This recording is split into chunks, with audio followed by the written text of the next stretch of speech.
برکت اور رحمت مغفرت جیسے اشروں سے لیس اسلامی سال کا نواں عظیم مہینہ رمضان المبارک ہے۔ رمضان کا لفظ رمز سے ماخوذ ہے جس کے لغوی معنی ہے جلانا۔ اس ماہ مبارک میں مسلمانوں کے گناہ اور نفسانی خواہشات جلا دیے جاتے ہیں، اس لیے اس ماہ کا نام رمضان رکھا گیا ہے۔ رمضان مسلمانوں کی اخلاقی تربیت اور جسمانی مشقت کا مہینہ ہے جس میں روزہ رکھنے کا حکم دیا گیا ہے۔ روزہ رکھنے کا مطلب ہے حکم خداوندی کی تکمیل کرتے ہوئے ایک معین وقت تک کھانے پینے اور دیگر حلال امور سے پرہیز کرنا۔ قرآن کریم میں اہل ایمان سے مخاطب ہو کر اللہ تعالیٰ فرماتے ہیں، اے اہل ایمان، تم پر روزے فرض کیے گئے ہیں جیسے تم سے پہلے لوگوں پر فرض کیے ہیں۔ السلام علیکم مائی یوٹیوب فیملی، کے حال چال؟ امید کرتی ہوں کہ آپ سب لوگ ٹھیک ٹھاک ہوں گے۔ تو جی آج میں روزہ اور صحت کے حوالے سے کوئی بات آپ سے کرنا چاہوں گی، تو آج کی ویڈیو اسکپ بالکل بھی مت کیجیے گا۔ تو روزہ بہت بڑی عبادت ہے۔ رمضان المبارک میں روزے کی عبادت اللہ پاک کو بے حد پسند ہے۔ روزہ دار کے منہ کی بو اللہ پاک کو مشک و عنبر سے زیادہ محبوب لگتی ہے۔ روزہ دار کے لیے اللہ پاک کے ہاں انعامات اور اکرام کی کوئی حد نہیں۔ روزہ دار اس عبادت سے بہت زیادہ ثواب حاصل کرتا ہے۔ روزے کے ثواب اور روحانی برکات ہر مسلمان واقف ہے۔ روزہ رکھنے سے ہمارے جسم میں کئی طرح کی تبدیلیاں رونما ہوتی ہیں۔ بہت سی بیماریاں ایسی ہیں جو پورا سال ہماری جان نہیں چھوڑتی، ایک دن بھی دوا کے بغیر ہمارا گزارا مشکل ہو جاتا ہے۔ اسی طرح بہت سے امراض ایسے ہیں جو کثیر المیعاد یا قلیل المدت اثرات چھوڑ جاتے ہیں۔ جب رمضان المبارک کا مہینہ آتا ہے اور مسلمان روزہ رکھنا شروع کرتے ہیں تو ان بیماریوں میں 40% تک افاقہ ہوتا ہے، یعنی کہ 40% تک بیماریاں خود بخود دوائی کے بغیر ختم ہو جاتی ہیں۔ ہم نے بھی کئی ایک خطرناک مرض کا شکار مریضوں کو یہ مشورہ دیا کہ پورے سال کی ترتیب بنائیں اور اس ترتیب پر ہر ماہ کچھ روزے رکھیں۔ اس سے ایک فائدہ تو یہ ہوتا ہے کہ سابقہ قضا روزے پورے ہوتے ہیں، دوسرا مریض کو روزہ رکھنے سے دوائیوں پر چلنے سے چھٹکارا مل جاتا ہے۔ اس چھوٹے سے عمل پہ جس نے بھی دوام کے ساتھ روزے رکھے ہیں اس نے مرض پر قابو پایا ہے۔ بے وقت کھانے اور غذا میں لاپرواہی سے بھی ہم کئی ایک بیماریوں کا شکار ہوتے ہیں۔ اس لیے علماء کرام اور طبی ماہرین کہتے ہیں کہ افطار و سحر میں سادہ خوراک لی جائے، مرغن اور چٹپٹے تیز مسالہ جات کا استعمال کم سے کم کیا جائے۔ تو جی ہم تو کم استعمال کرتے نہیں ہیں، ہمیں تو پتہ نہیں، یہ سمجھ میں نہیں آتا کہ روزہ کے ساتھ پکوڑے کس نے فرض کیے ہیں۔ کوئی بھی دسترخوان پکوڑوں کے بغیر ادھورا ہوتا ہے۔ رمضان میں ہر کسی نے پکوڑے بنانے ہوتے ہیں، چاہے گرمی ہو، جو مرضی موسم ہو، مگر رمضان میں پکوڑے چاہیے ہوتے ہیں۔ یہ اور زیادہ جسم میں فیٹ کا باعث بنتے ہیں، مگر ہم لوگ کیا کریں کہ پورا سال انتظار کرتے ہیں، ویسے تو ہم کھاتے نہیں، تو رمضان میں تو ہمیں موقع مل جاتا ہے پکوڑے کھانے کا۔ تو جو روزہ رکھنے سے ایک بہت بڑا طبی فائدہ یہ ہوتا ہے کہ ہماری خوراک کم ہو جاتی ہے اور ہم زیادہ خوراک سے بچ کر اس میں پیدا ہونے والے امراض سے محفوظ رہتے ہیں۔ سائنس کے اس دور میں خوراک کی زیادتی کے نقصانات بتا رہی ہے۔ آج کی سائنس جو ہے وہ خوراک کی زیادتی کے مسائل بتا رہی ہے، جو کہ ہمارے دین میں 1400 سال قبل قرآن پاک میں تفصیل سے اس کی تشریح فرما دی تھی۔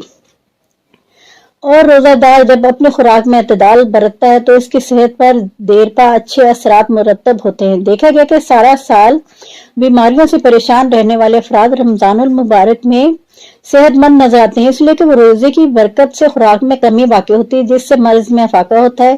اللہ پاک کا بہت بڑا احسان ہے کہ اس نے ہم مسلمانوں پر روزے فرض کی ہیں تاکہ 11 ماہ میں جو ہم نے زیادہ کھانے کی عادت ڈالی ہوتی ہے، اس میں ہمارے جسم میں جن بیماریوں کی جگہ بنا لی ہوتی ہے، جن بیماریوں نے جگہ بنا لی ہوتی ہے، روزہ رکھنے سے ان کا خاتمہ ہو جاتا ہے۔ جو لوگ بہت زیادہ خوش خوراک ہوتے ہیں اور بہت زیادہ کھانے کے شوقین ہوتے ہیں، اس عادت میں مبتلا ہیں، ان کے رمضان المبارک میں روزہ رکھنے سے جسمانی ساخت میں بہتری کے آثار نمودار ہونا شروع ہو جاتے ہیں۔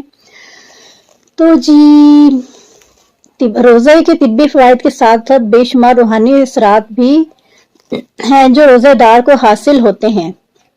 روزہ دار صبر شکر کرتا ہے جس سے اس کی طبیعت میں ٹھہراؤ آتا ہے۔ روزہ دار ذہنی انتشار بدنی خلشار سے بچا رہتا ہے روزے کے ذریعے انسانی نفسیات تربیت ہوتی ہے اور روزہ دار روحانی امراض سے محفوظ رہتا ہے۔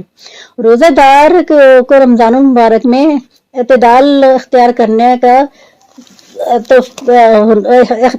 کرنا چاہیے، اور یہ بہت بڑی دولت ہے۔ صحت جو ہے بہت بڑی دولت ہے، اور روزہ رکھنے سے ہماری صحت کے ساتھ روحانی قوت میں بھی اضافہ ہوتا ہے۔ آج دنیا اس بات کا اقرار کر رہی ہے کہ زیادہ خوراک کھانے سے صحت پر سخت قسم کے نقصانات مرتب ہوتے ہیں۔ حکیم سعید شہید لکھتے ہیں کہ روزہ جسم میں پہلے سے موجود امراض کا علاج ہے، اور روزہ دار بیماریوں سے نجات پاتا ہے، بیماریوں کے ممکنہ لاحق خطرات سے محفوظ رہتا ہے۔ روزے کا ایک طبی فائدہ یہ ہے کہ وہ قوت مدافعت میں بڑھوتری ہوتی ہے۔ آپ صلی اللہ علیہ وسلم نے فرمایا، ہر شے کی زکوٰۃ ہے اور جسم کی زکوٰۃ ہے روزہ۔ جس طرح زکوٰۃ ادا کرنے سے مال پاک ہو جاتا ہے، اسی طرح روزہ رکھنے سے جسم تمام بیماریوں سے پاک ہو جاتا ہے۔ اسی کے علاوہ روزہ دار حسد، غیبت اور بغض جیسی باطنی بیماریوں سے نجات حاصل کرتا ہے۔ روزہ ہمیں صحت مند رکھتا ہے اور روحانی جسمانی امراض کو دفع کرتا ہے۔ ہم رمضان المبارک میں روزہ رکھنے کی وجہ سے ہی صحت حاصل کرتے ہیں اور طبیعت میں بشاشت اور فرحت محسوس کرتے ہیں۔ روزہ رکھنے کی وجہ سے ہم روحانی و طبی امراض سے محفوظ رہتے ہیں۔ روزہ جہاں اللہ پاک کی طرف سے بہت بڑی عبادت ہے، تو وہیں یہ صحت کے حصول کا ذریعہ بھی ہے۔ ہمیں اللہ پاک سے توفیق مانگنی چاہیے کہ ہم رمضان المبارک میں خصوصاً اور پورے سال عموماً روزہ رکھ کر صحت مند رہیں۔ اچھا جی، رمضان المبارک میں حقیقی معنوں میں روزہ رکھیں تو یہ نہ صرف عظیم عبادت ہوتی ہے بلکہ یہ نعمت اور شفا ثابت ہوتی ہے۔ رمضان المبارک ایک جامع اور ترتیبی پروگرام کا نام ہے، اس کے انگنت فائدے ہیں۔